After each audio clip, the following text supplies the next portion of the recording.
Ошмунун кыргыз филологиясы жана журналистика факультетинде өзбек тили жана маданияты борборунун расмий ачылышы болду. Ачылышка Өзбекстандын билим берүү жана илим министринин биринчи орун басары, Өзбекстандын Кыргызстандагы атайын жана ыйгарым укуктуу элчиси Алишер Навои атындагы Ташкент мамлекеттик өзбек тили жана адабияты университетинин ректору Шухрат Сироджидинов жана Кыргызстандын билим берүү жана илим министринин биринчи орун басары, Ошмунун ректору Кудайберди Кожобеков баштаган структура жетекчилери, окутуучулук профессордук жамаат жана студенттер катышты. Osh davlat universiteti tashrifimiz asosiy maqsadi bu yerda o'zbek tili,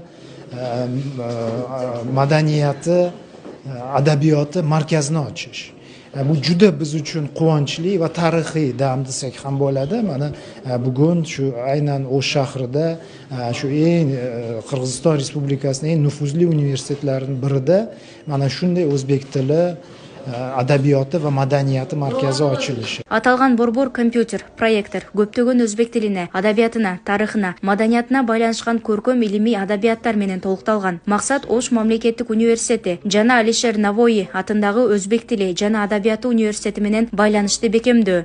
Бүгүн мана каршыңызда турган илмий, баддий kitoblar ana shu O'zbekiston Respublikasi tomonidan universitet tomonidan keltirildi.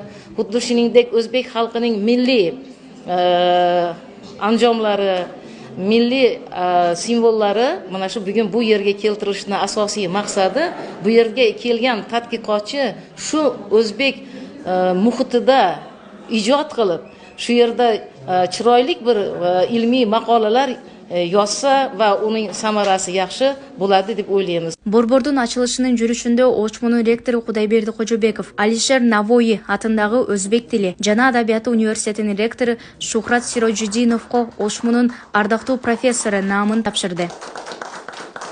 Bugungi kun nazarimda katta tarixiy bir voqealardan biri deb hisoblasak bo'ladi, chunki Osh davlat universiteti negizida hozir o'zbek tili va madaniyati markazi tashkil qilindi va bu birinchi marotaba Qirg'iz Respublikasida rektorlar forumi demak voqeasi bilan ham mos tushdi va bu ikki tarixiy hodisani bir kunda bo'lishi nazarimda bu bir ramziy ma'nosi bor, chunki aynan mana shu universitetni o'zbek tili va madaniyati markazini tashkil etilishi ikki qardosh xalqni yanada bir-biriga yaqinlashishiga sabab bo'ladi. Өзбек тили жана маданияты борборунун алкагында жакынкы мезгилде Ошмунун делегациясы Алишер Навои атындагы өзбек тили жана адабияты университетине баруусу пландалган. Ошму Өзбекстандын 40ка жакын жогорку окуу жайлары менен кызматташып келет.